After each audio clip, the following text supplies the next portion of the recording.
घर की 5 चीजें पड़ोसी को देने से घर में भयंकर कंगाली आ जाती है।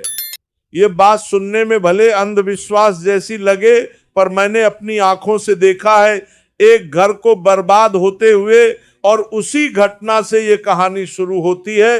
क्योंकि जिस घर में बरसों तक खुशहाली, हंसी मजाक और समृद्धि का बसेरा था, वही घर कुछ ही महीनों में ऐसा उजड़ गया जैसे वहां से लक्ष्मी ने मुंह मोड़ लिया हो। लोग कहते थे कि यह सब समय का फेर है, पर बूढ़े लोग धीमी आवाज में फुसफुसाते थे कि गलती घर के मालिक घनश्याम से हुई। उसने अनजाने में अपने ही हाथों से वह दरवाजा खोल दिया जहां से दरिद्रता भीतर घुस आती है। उस दिन की शुरुआत बिल्कुल सामान्य थी। सुबह सुबह मंदिर की घंटियां बज रही थी, गली में औरतें झाड़ू लगा रही थी और घनश्याम अपनी दुकान खोलने की तैयारी कर रहा था। तभी उसका पड़ोसी निरंजन दौड़ता हुआ आया और बोला, भैया आज घर में पूजा है, जरा एक चीज दे दो, शाम तक लौटा दूंगा। पड़ोसी का संबंध था, इसलिए घनश्याम ने बिना सोचे समझे वो चीज दे दी। उसे क्या पता था कि उसी पल उसके घर की बरकत की डोर धीरे धीरे ढीली पड़ने लगेगी। कुछ ही दिनों बाद दुकान में ग्राहकों की संख्या घटने लगी। जो उधार लेते थे वे लौटाने से कतराने लगे। घर के छोटे छोटे खर्च भी पहाड़ जैसे लगने लगे। पत्नी सुमित्रा बार बार कहती, पता नहीं क्यों हाथ में पैसा टिकता ही नहीं, पर कारण किसी को समझ नहीं आ रहा था। एक रात गांव के पुराने पंडित जी उनके घर आए।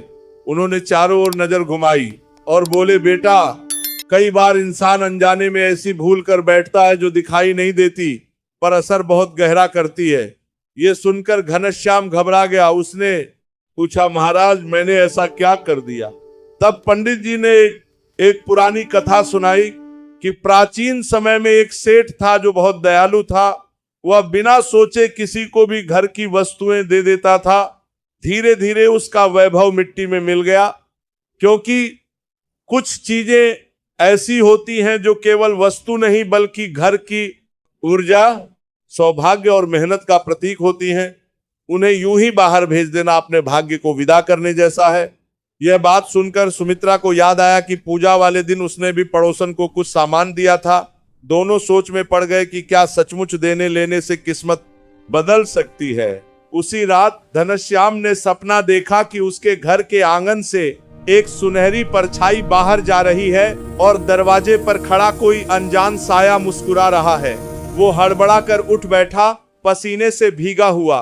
तभी उसे महसूस हुआ कि मामला सिर्फ पैसों का नहीं बल्कि किसी अदृश्य नियम का है जिसे हम रोजमर्रा की भागदौड़ में भूल चुके हैं। अगले दिन उसने गांव के बुजुर्गों से बात की तो कई लोगों ने स्वीकार किया कि उनके साथ भी ऐसा हो चुका है। कोई बोला, मैंने एक चीज पड़ोसी को दी थी, उसके बाद से काम ठप पड़ा गया। कोई बोला, मेरे घर की शांति चली गई। पर किसी ने खुलकर यह नहीं बताया कि वह पहली चीज आखिर थी क्या। सब बस इतना कहते कि शुरुआत वहीं से होती है। यही रहस्य मुझे भी बेचैन करने लगा। मैं सोचने लगा कि हम आधुनिक लोग हर बात को तर्क से तोलते हैं, पर हमारे पूर्वज बिना कारण कोई नियम नहीं बनाते थे। शायद कुछ अनुभव ऐसे होते हैं जो किताबों में नहीं लिखे जाते, केवल पीढ़ियों के दिलों में दर्ज रहते हैं। कहानी यहीं से असली मोड़ लेती है, क्योंकि उस पहली वस्तु का संबंध सीधे रसोई और घर की रोज ही रोटी से था। वह चीज बाहर जाते ही घर की आमदनी पर पहला वार करती है, पर लोग इसे मामूली समझ लेते हैं। उसी सप्ताह घनश्याम के घर एक और घटना घटी। उसकी बेटी की स्कूल फीस के पैसे कहीं गुम हो गए। जितना ढूंढा उतना ही उलझन बढ़ी। तब सुमित्रा रोते हुए बोली, कहीं हमसे सच में कोई बड़ी भूल तो नहीं हो गई। पंडित जी ने समझाया कि सुधार का रास्ता भी होता है, पर पहले गलती को समझना जरूरी है। उन्होंने कहा कि 5 दरवाजे ऐसे होते हैं जिनसे कंगाली भीतर आती है, और पहला दरवाजा वही वस्तु खोलती है जो अक्सर हम प्यार या मजबूरी में पड़ोसी को दे बैठते हैं।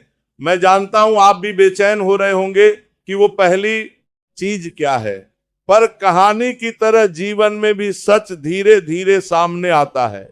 उस दिन शाम को मंदिर की सीढ़ियों पर बैठा एक साधु बोला, घर की बरकत थाली से शुरू होती है, यह संकेत सुनकर घनश्याम के चेहरे का रंग उड़ गया, क्योंकि उसने पड़ोसी को जो पहली चीज दी थी वह और कुछ नहीं बल्कि उसके घर की रसोई से जुड़ी सबसे पवित्र वस्तु आटा या अनाज था, जिसे हमारे शास्त्र अन्नपूर्णा का अंश मानते हैं। और कहा जाता है कि बिना सोच समझे अपना अनाज बार बार बाहर देना अपनी लक्ष्मी को न्योता देकर विदा करने जैसा है।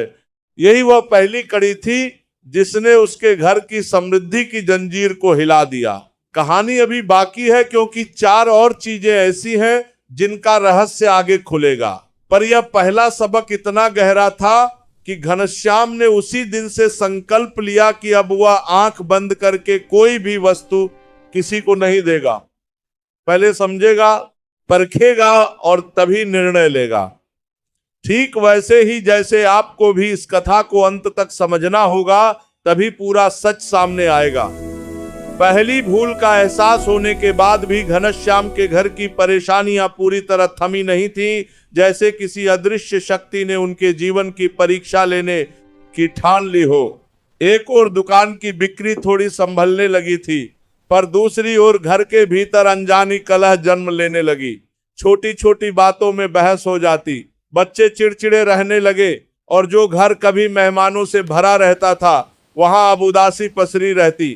तभी एक दिन फिर वही पड़ोसी निरंजन हड़बड़ाया हुआ आया और बोला, भाभी जरा थोड़ी देर के लिए एक चीज दे दो, मेरे यहाँ मेहमान आ गए हैं। सुमित्रा के मन में पंडित की बात गूंज उठी, पर पड़ोसी का लिहाज और सामाजिक दबाव इतना भारी था कि वह मना न कर सकी। उसने वह वस्तु दे दी और दिल ही दिल में घबराती रही।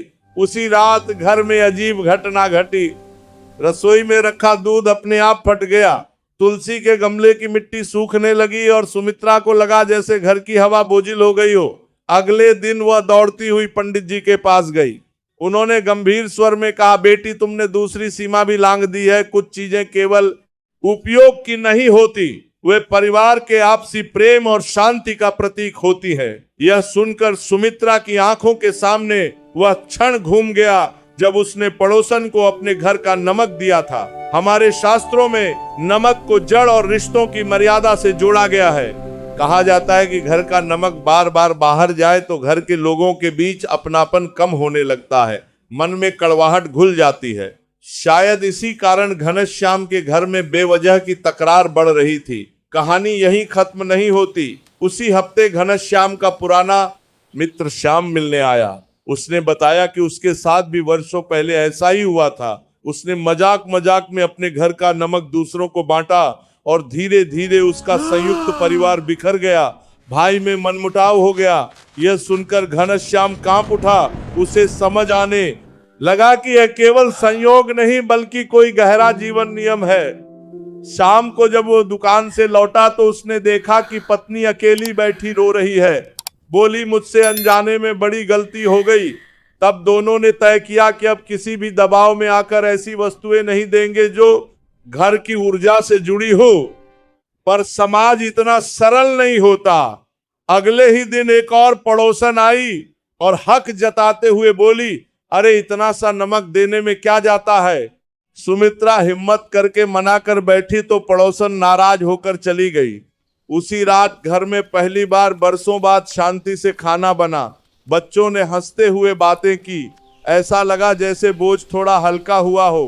पंडित जी ने समझाया, नमक केवल स्वाद नहीं बल्कि घर के संबंधों की डोर है। इसे यूं ही बांटना अपने परिवार की एकता को बांट देने जैसा है। उन्होंने एक पुरानी लोक कथा सुनाई कि एक रानी ने गुस्से में आकर अपना नमक दासियों में बांट दिया। कुछ ही महीनों में राजा उससे विमुख हो गया और राज्य में विद्रोह फैल गया।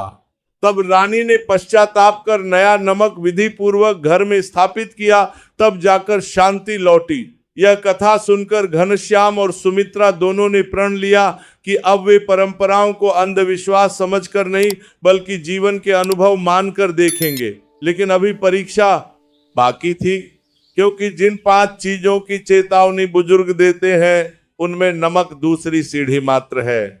इसके बाद आने वाली चीजें और भी गहरे असर छोड़ती हैं। उस दिन मंदिर के बाहर वही साधु फिर मिला।